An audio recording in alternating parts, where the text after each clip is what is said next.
champions. Good to see you. Good to have you back in yet another episode at the Sheltered Podcast. My name is Lena Candy. I am your host and I love what we do together. So, yes, my name is Lena Candy. On all my socials, you can follow me and let's engage, let's have conversations. And of course, if there is anything you'd like me to handle here at the podcast and you've not been able to reach me, please go ahead and reach me, and I would be so glad to see you and engage with you. So yes, welcome to another episode. I would like to say this before I start off, that this is me being very vulnerable with this episode. This is also me coming to be very sincere and true about a journey that is very personal, something that has had impact on me. Like that, those are some of the things you don't choose, actually, they just happen. And yes, so this is one of those things. And yeah, I'm gonna be talking about how growing up without a dad has affected me, and how specifically it has affected my approach on romantic relationships.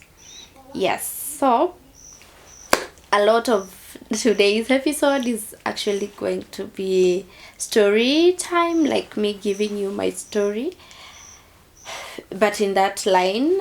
But I believe it's going to speak to someone today. I don't know if there will be much of lessons here and there, but yeah. So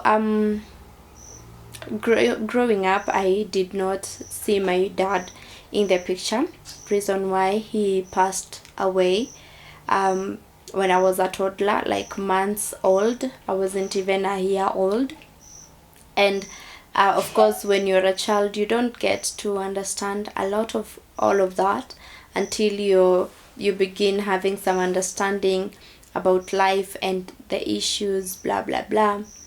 And I remember when growing up, I would, with my classmates, they would be like, my dad did this, my dad bought this, my dad said this, my dad. And somehow I didn't always get that, and I always used to ask myself, what would growing up with a dad look like if I had one? Or what does a homestead that has a father, what does it look like? What does it what does it enjoy? What are some of the privileges, blah blah blah? I would ask myself such questions. And I remember when I gathered the courage after growing up for, I don't quite remember, but maybe I was at around grade 3. That should be around 8 or 9 years. I'm not quite sure, when I popped that question to my mom. And I asked her, hey mom, where's daddy? And I remember my mom did not quite answer that. She didn't quite respond like a direct answer, but she actually said, do not remind me of the pain that passed away. And I was confused at first, but then I didn't dig deep. I didn't ask more questions. I just went silent. And of course, I began understanding. The more I grew up, I got to know that my dad was not alive. And of course, I saw his grave. So yeah, that's how I got to understand that I didn't have a father who was gonna be there for me to see every other day. And at that point, it didn't quite mean much to me. Of course, being a last born, I had not seen a lot of him. I had not seen any of him, of course, since he passed on when I was little. So I just let it go and I moved on with life, with my mom and my siblings. We lived, we journeyed on. Then sometimes I would just ask myself, like I was in high school, I would see some of my friends, a couple of their dads and moms would come to see them, sometimes both parents, and for me it was always either my sibling or my mom. And so I would somehow feel something, but I didn't really address it at that time.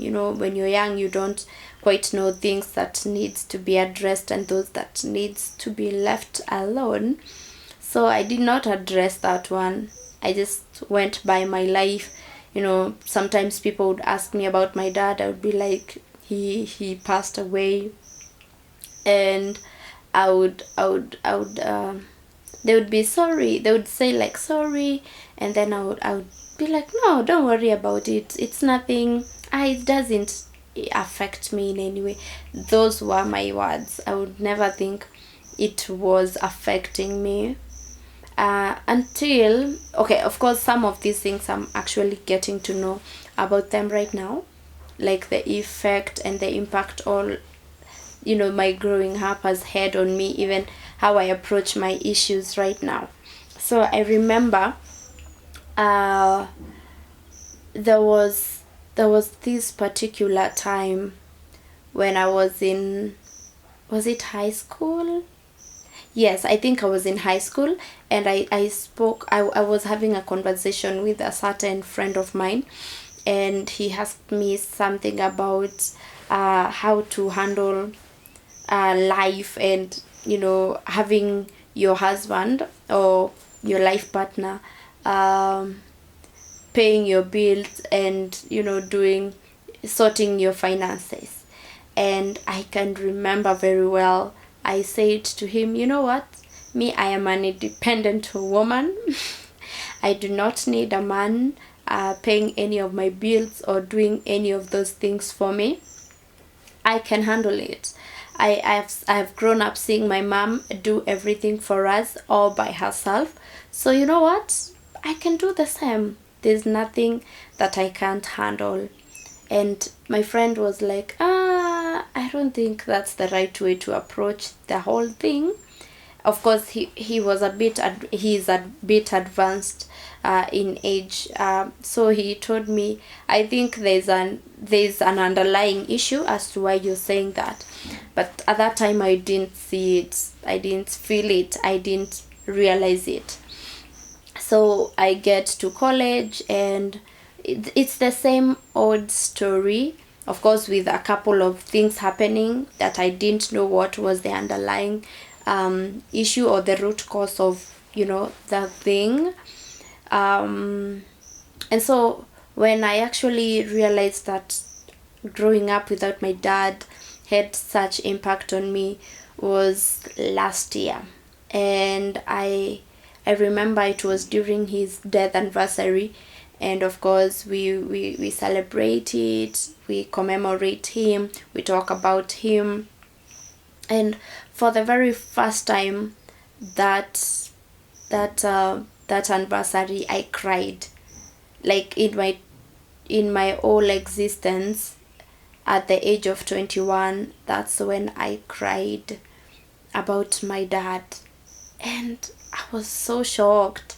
I was like, wait a minute, why am I crying about him?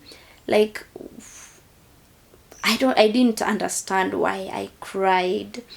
And so I began to look at it, and I felt like, things would have been different if my dad was alive. He would have been proud of me, he would have maybe gifted me, blah blah blah. Those things you somehow think about them, and you're like, yeah, I think if he were here, you would be really proud of the daughter I am becoming. But yeah, so I cried for the very first time. That's when I realized it had impact on me. The whole thing had impact on me. So I had to work on it. I had to now begin unpacking.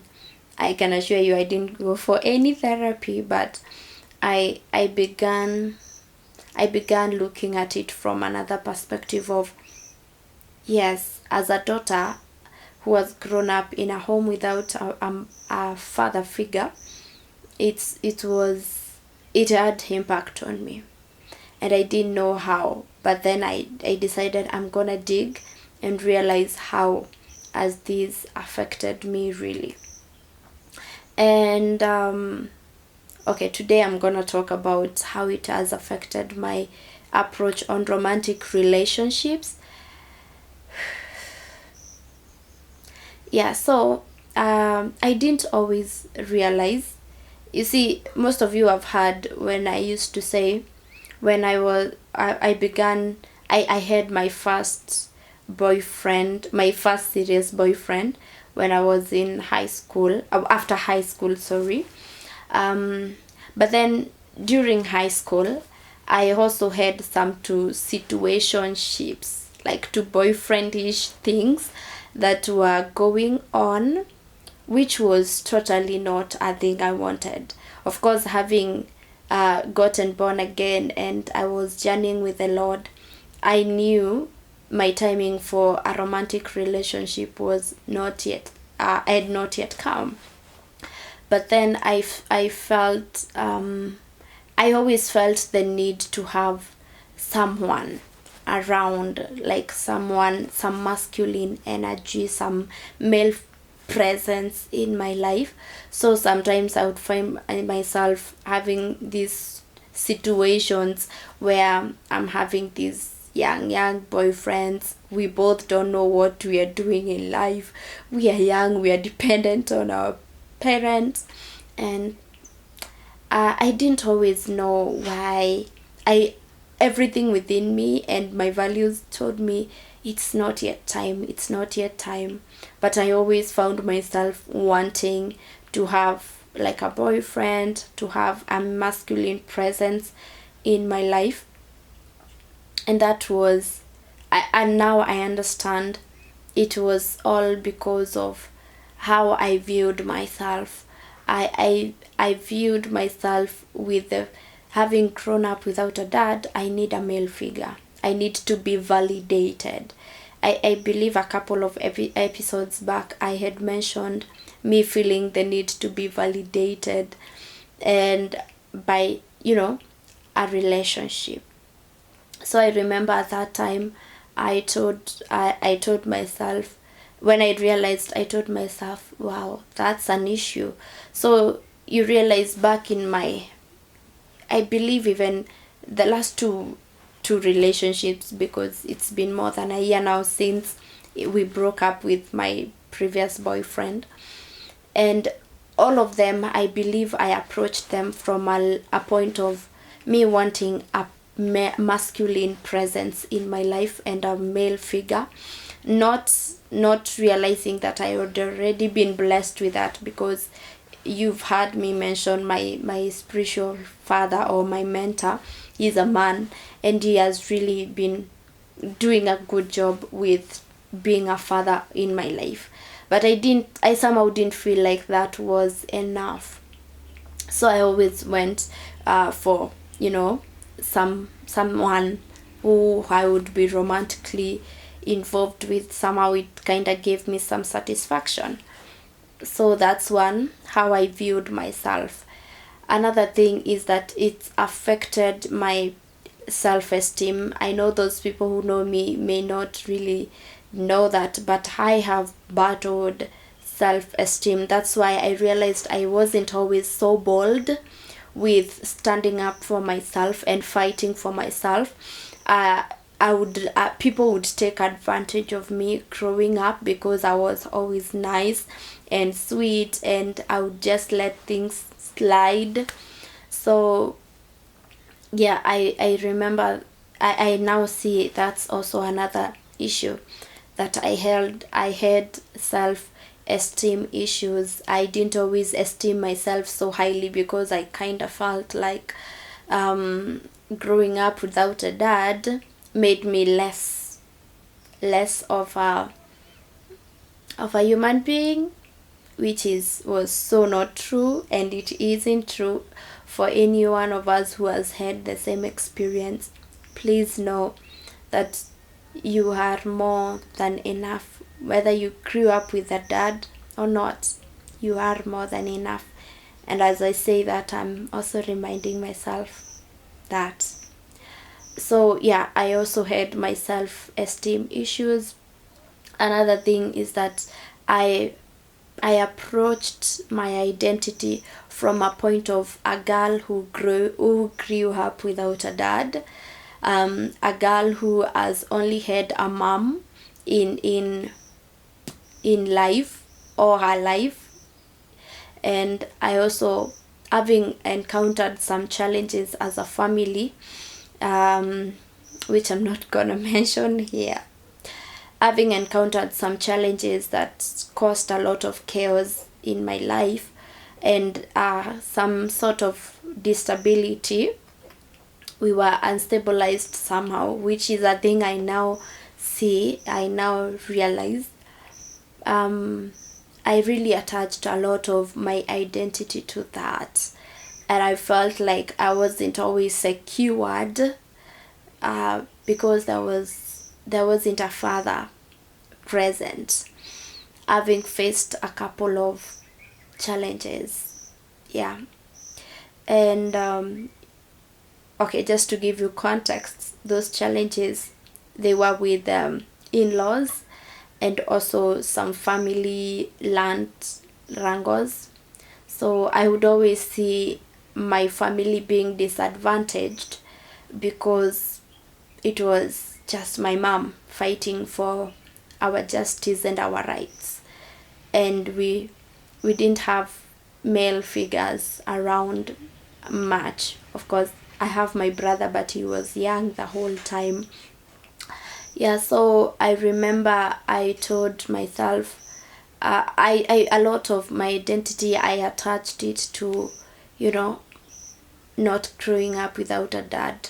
Always felt less secure. So I realized me always wanting a man around is related with how I just always wanted to have security and feel the need that someone stays there. So it's also affected my identity, how I viewed myself, and how I approached the presence of a male figure in my life.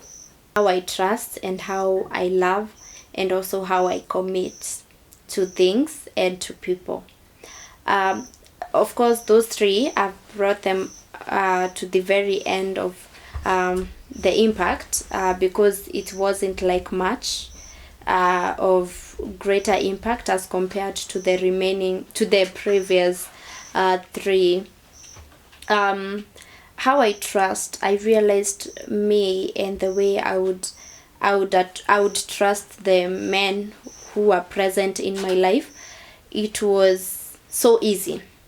I would so easily trust them. I would so easily get attached. And in my first year, I believe, after I broke up with my ex, I remember realizing that I really have a lot of attachment issues. That when a guy showed little interest to me, I would very, very quickly get attached to them. And so I realized if I had to, at that time I didn't always know it was a dad issue. I kind of thought it was just me and my sanguine nature and personality. So I told myself I'm going to be very cautious on how I relate with men. So I remember at that time I told myself I am going to be less communication with my male friends, especially anyone who showed any interest in me. So I remember telling myself I am going to ensure that I am not getting attached. I will not receive gifts. I will not keep a lot of communication with men, especially those who showed any interest romantically to me.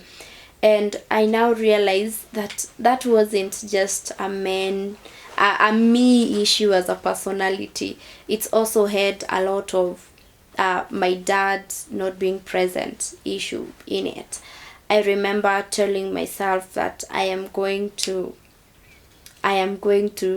stay away. I'm not going to let myself be attached, blah blah blah. But then I realized it was all how I trusted, that I would trust men so easily that you would surely throw interest, or just you show any attraction towards me.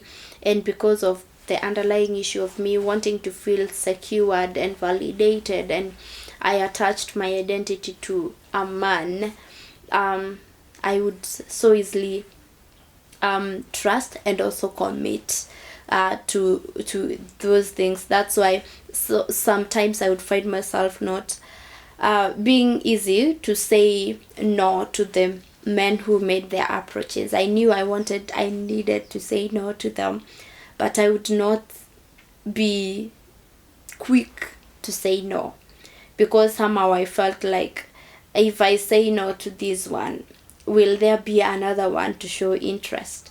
And I remember when I broke up with my ex, I had a conversation with one of my male friends about it, and he told me, you shouldn't stay away a lot, you shouldn't keep yourself like caged, because I was like telling him I'm gonna be intentionally single.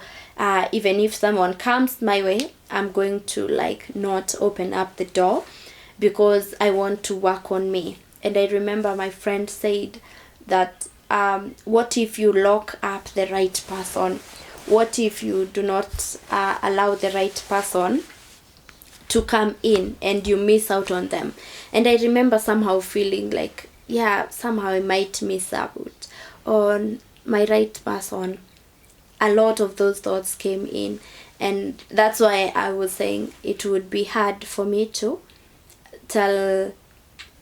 say no, or to maybe decline approaches.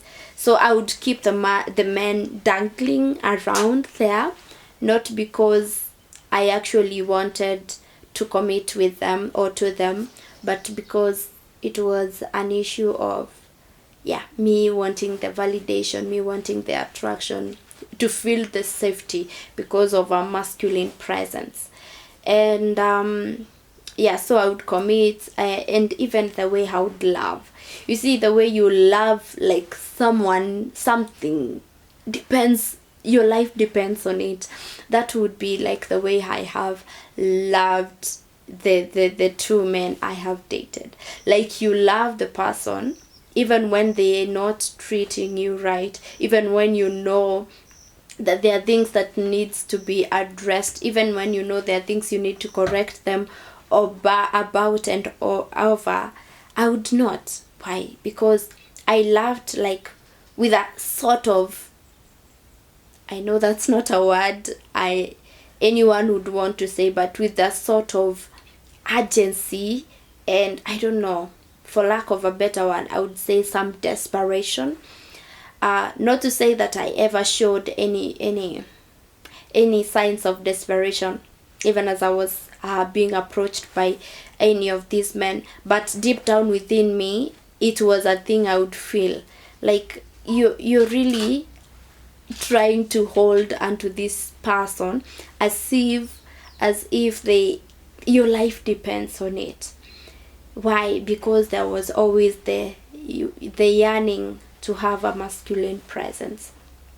So yeah, as I've told you, those are the many things and ways that me growing up without my dad has affected me. And so how I have been able to handle this, and I will not brag about it that I am there. For sure, I am yet there. And if you're here and you're watching and you've gone through the same experience like I have, I would like you to know that the few things I'm gonna mention, they're just a few things that I'm learning so that I can be able to outgrow attaching my identity and even approaching my life from a stance of I grew up without a dad. One thing I have now been very intentional about is working on my self-worth and viewing myself from a different angle and a different perspective of I am more than just a daughter who grew up without a dad. I am more than just this lady who was loved on men as if her life depended on it. I am more than that. And I always wanted to, show myself as that. And one way I will tell you for sure is that when you know your identity is not tied to anyone or anything, your life changes. I always knew my identity was determined by Christ since I got born again, but somehow that reality didn't always show itself in my life because I had not addressed an issue that was underlying. So I remember at one point I told myself, you know what, Lena, enough is enough. It's about time now you told yourself the truth. You've been tying your identity to people. So I began working on my self-worth such that it was easy for me to say no to it has been easy, not it was, it's now a journey I'm on. It has been easy for me to say no to men and actually allow them to stay, cause them to stay away because of my sternness and firmness with the decision. Another way I have been able to approach my self-worth is by always reminding myself, who does God say I am and who is Christ to me. That has really helped me understand that there's a more greater man who died for me. He didn't just love on me, but he died for me, and he gave his life for me that I may be able to have a life that is full of abundance and lacking nothing.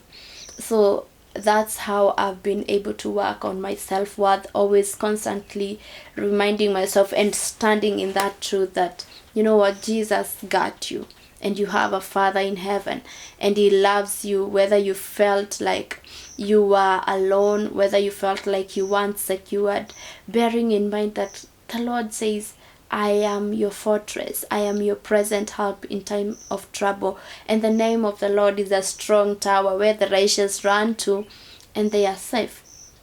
So I have found that security a lot in Christ, and I am still finding it and I am working in it. Another thing I can tell you I am approaching and I am walking into is how I love on people and how much limit I have with my kindness. See, having felt less secured, I always wanted, I kind of became a people pleaser. You know, those people pleasers who you have like 1,000 pleases in an SMS. You have like kindly 1,000,000 kindlies in your email as you're sending it out. And I realized you don't have to always be overly using those words in the name of you're trying to be courteous. You can't be courteous even without the please and the kindly and the blah blah blah, all of those things. So it's another thing I am journeying towards, how I'm setting boundaries, what I'm allowing, who I am allowing into my space, and also how kind I am. I do not mean don't be kind, but you could be kind to an extent that people are taking advantage of you, and we don't want that, right? So I am journeying towards being able to tell a person, you know what, I've had enough of you taking advantage of me, or you assuming that I'm not seeing what you're doing, but enough is enough. My kindness has gotten to its limit, and I am not going to allow you to do any of those things that you've been doing against me any longer. So yeah, those are a couple of things that I am doing, and I'll tell you what, God will always bring someone or some people in your life just to fill up those things that you feel avoid. And I will not tell you it is not valid that we've been feeling whatever it is we've been feeling. It's only right that we have been feeling it. Why? Because we are humans, and it is part of the existence. God created a family to have both parents, and when one is lacking, there will always be something in at the back of the mind of someone that will always tell them something. But God will always bring people to fill up those gaps, like physically, but also emotionally. He's gonna fill you up if you let him. Emotionally is going to align you to see what he has always had in mind for you. Emotionally, mentally, is just going to fill it up. He's going to heal you. He's going to reveal things that are affecting you and that are not serving you. He's going to reveal them. So as we close up this episode, I will just tell you, God got you, and you have a Father in heaven. I have known it. I am walking in it. I am standing in that promise that there's nothing withheld from me just because my dad wasn't alive when I was growing up. There's nothing withheld. But if you have got issues that are underlying, it's okay if we address them. It's okay to cry about them. Because realize I cried after 21 years of always knowing that my dad was not alive. But I cried after 21 years about his death and him not being present. So if you realize it earlier, please handle it earlier. Heal from it so that it will not affect how you approach issues in life and even how you view yourself.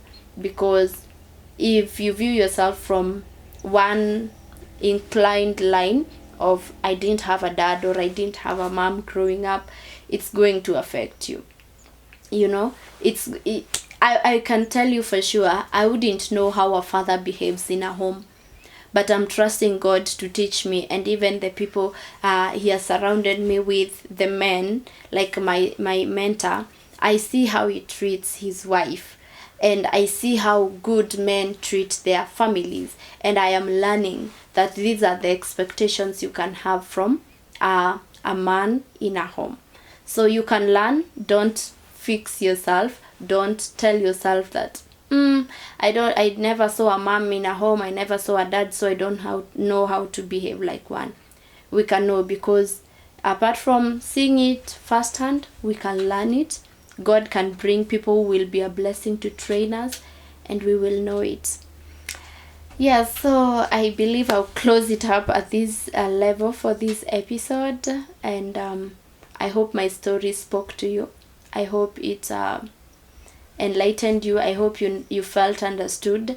I hope you also felt heard and seen.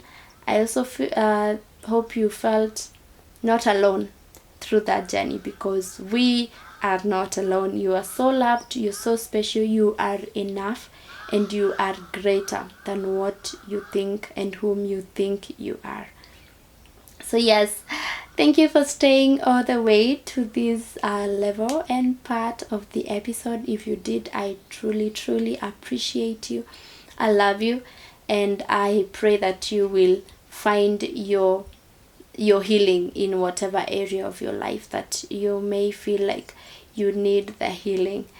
Well, until the next time here at Sheltered Podcast, we say stay prayed up, stay encouraged, stay smiling, stay happy, stay growing, and remember, we love you and I love you so much. Bye.